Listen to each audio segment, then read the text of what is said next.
అందరికీ నమస్కారం. Welcome to icon politics. నమస్కారం బాలకోటే గారు. నమస్తే సీని గారు. సార్, ఈరోజు రాష్ట్ర ఎన్నికల ప్రధాన కార్యదర్శి, ప్రధాన అధికారి ముఖేష్ కుమార్ గారు ఆ, ఏం చెప్పారంటే ఏపీ సిఎస్ మీద, డీజీపీ మీద ఎలక్షన్ కమిషన్ నిర్ణయం కోసం వేచి చూస్తున్నామని చెప్పేసి హెడ్లైన్స్లో వచ్చిన వార్త.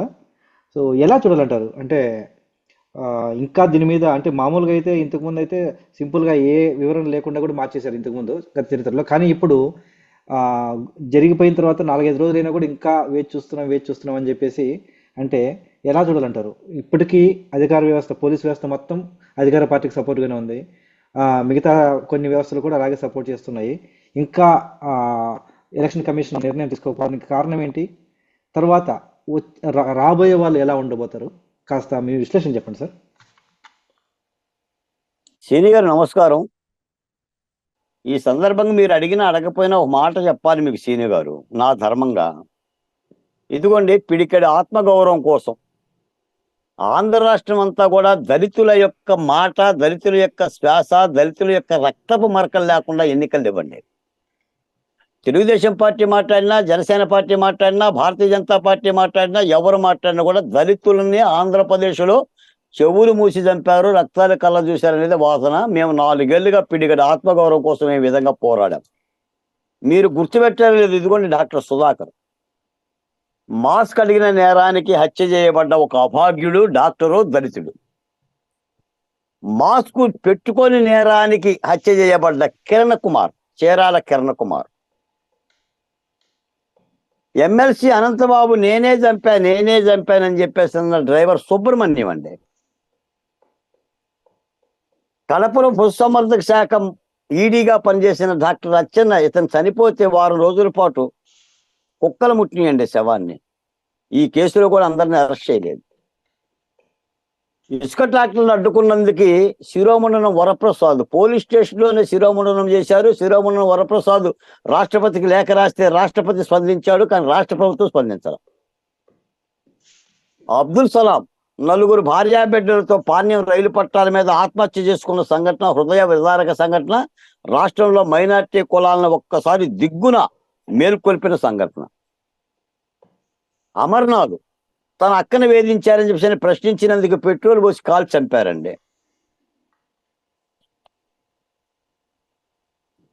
పార్వతి ఒక దళిత స్త్రీ అత్యాచారం చేసి హత్య చేశారండి ఈ అభాగ్యురాల్ని.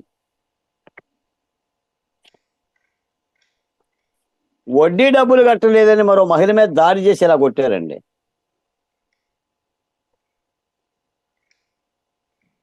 ఇది కూడా ఒక మైనార్టీ మహిళ మీద అత్యాచారం, మరో మైనార్టీ మహిళ మీద అత్యాచారం.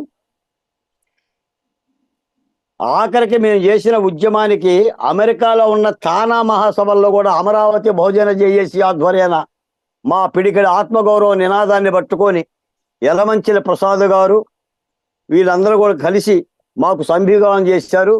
ఇది పిడికిడి ఆత్మగౌరవం కోసం మేము చేసిన పోరాటం. వెరసిప్పు నేను చెప్పేది ఏంటంటే సీని గారు, ఈ చచ్చిపోయిన వాళ్ళందరూ కూడా దళితులే. ఇప్పుడు జరుగుతున్న ఎన్నికల ప్రక్రియలో ఈ దళితులకు సంబంధించిన వారసత్వంగా, ఈ దళితులకు సంబంధించిన ప్రాతిపదిక కలిగిన ప్రతినిధులుగా ఎన్నికల్లో మీకెవరైనా దళిత నాయకుడు కనిపించాడా?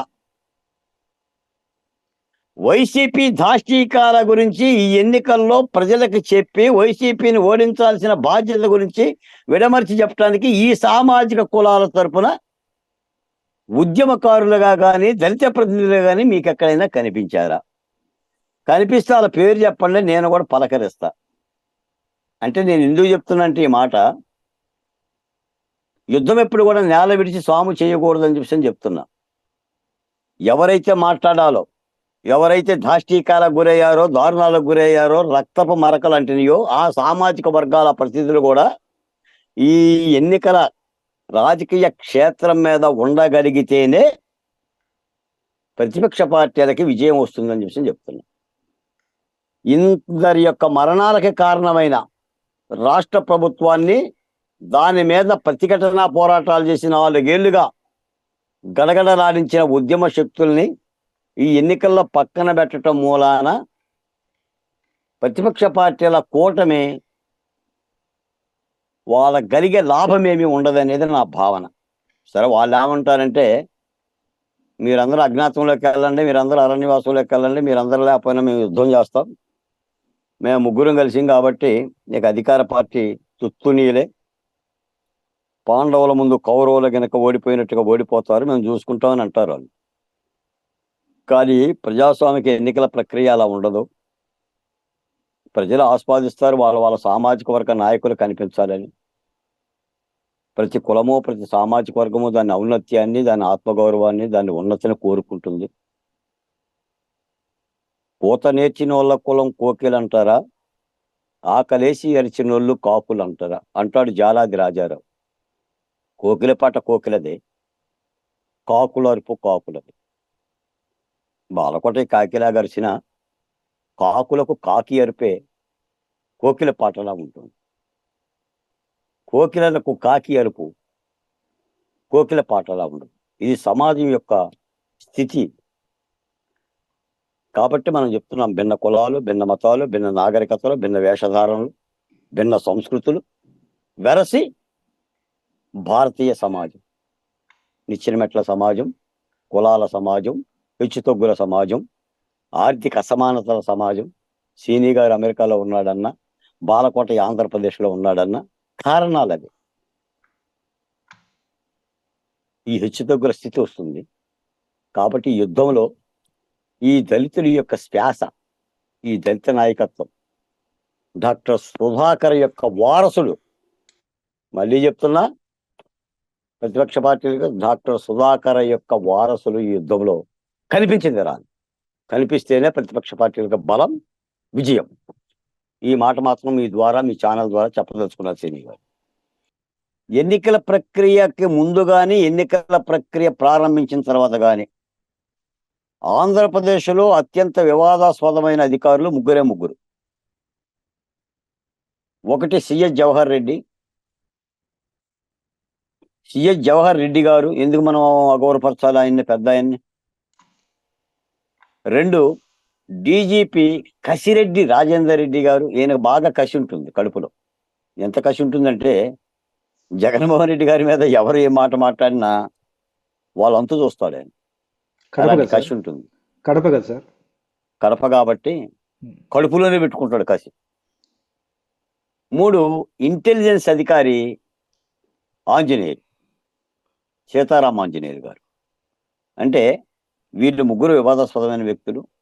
ప్రతిపక్ష పార్టీలు ఇప్పటికి 101 సార్లు ఫిర్యాదులు చేసి ఉంటాయి, వీళ్ళని మార్చండి, లేదా ప్రజాస్వామిక ఎన్నికల క్రతువుకి విఘాతం కలుగుతుంది, వీళ్ళు ఐఏఎస్లుగా కాకోకుండా ఐపీఎస్లుగా కాకోకుండా వైసీపీగా పనిచేస్తున్నారు అని చాలా విజ్ఞప్తులు వెళ్ళినాయి, ఫిర్యాదులు వెళ్ళినాయి.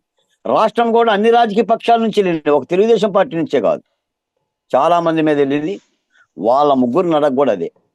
నిన్న ఆంధ్రప్రదేశ్ ఎన్నికల అధికారి కూడా ముఖేష్ కుమార్ మీనా గారు ఫిర్యాదులు అందిన మాట యథార్థం, మేము కేంద్ర ఎన్నికల సంఘానికి పంపిస్తాం, నివేదిక రాగానే చర్యలు తీసుకుంటామని చెప్పేసి ఏదో తాత్పర్యం చెప్పారు. కానీ ఆ ముగ్గురిని మార్చాల్సిన అవసరం అయితే ఉంది. ఈ ముగ్గురు పర్యవేక్షణ ఉండగా ఆంధ్రప్రదేశ్లో ఎన్నికలు ప్రశాంతంగా జరుగుతాయి అని చెప్పేసి ఆంధ్ర రాష్ట్రంలో ఎక్కడ కూడా అలాంటి భావనలు లేవు. పైపెచ్చి ఏంటంటే ఎన్నికల ప్రక్రియ స్టార్ట్ అయినప్పుడు తప్పనిసరిగా ప్రతి రాష్ట్రంలో కూడా అంత ముందున్న అధికారులను మార్చాలి. అది విధానం. అది సీని గారు, ఎన్నికల ప్రక్రియ ప్రారంభమైనప్పుడు అంతకు ముందు ప్రభుత్వ ఏలుబడిలో ఉన్న అధికారులని మార్చాలి. మీరు గమనించారో లేరో, ఎన్నికలకు ముందు మూడేళ్లుగా 4 ఏళ్లుగా పనిచేసే ఎంఆర్ఓలని, ఎండిఓలని, ఎస్ఐలని, సిఐలని, డిఎస్పీలని మారుస్తారు. అందరినీ స్థానభ్రంశం చేస్తారు. మరి వీళ్ళని ఎందుకు మార్చరు? అదే కదా ఎన్నికల కమిషన్ అంటే. ఎందుకంటే వాళ్ళ ఆధ్వర్యంలో ఎన్నికలు జరగాలి కాబట్టి. మళ్ళీ ఆ ప్రాంతంలో 3 ఏళ్ళు 4 ఏళ్ళు పనిచేసిన వాడు అక్కడున్న రాజకీయాలకి తొత్తులుగాను, ఎమ్మెల్యేలకో, మంత్రులకో, ప్రభుత్వానికో విధేయతగా పనిచేస్తారనే కదా మార్పులు చేసేది. ఒక అధికారి శాశ్వతంగా ఒక చోట మనం ఎందుకు ఉంచాము? ఎందుకంటే రాజ్యాంగ ప్రక్రియను అపహాస్యం చేసి అక్కడ ఊడిగం చేస్తారని, రాజకీయ ప్రలోభాలకి లోనై పనిచేస్తారనే కదా ఈ ట్రాన్స్ఫర్లన్నీ వచ్చినాయి. అవును సార్. మరి అందులో భాగంగా ఈ ముగ్గురిని కూడా మార్చాలి కదా. కాబట్టి మార్చాల్సిన అవసరం ఉంది. తప్పనిసరిగా ఆ ప్రక్రియ ప్రకారంగా చర్యలు తీసుకోవాలి. ఖచ్చితంగా సార్. మీరు చెప్పినట్టు ఆ, ఈ విషయాన్ని ఖచ్చితంగా సీరియస్గా ఆలోచించాలి. ఆ ప్రతిపక్షాలు కూటమి కట్టినది మాత్రం సరిపోదు. ప్రజానాయకులు, ప్రజా ఉద్యమాలు చేసే వాళ్ళని కూడా కలుపుకొని ఇలాంటి బాధితులు వారి కుటుంబ సభ్యుల్ని వేదికల మీద తిప్పి వారి చేత జరిగిన దారుణాలని ప్రజలకు వివరించేలా చేసి మరింతగా ముందుకెళ్ళాలని ఆశిద్దామండి. ధన్యవాదాలు సార్.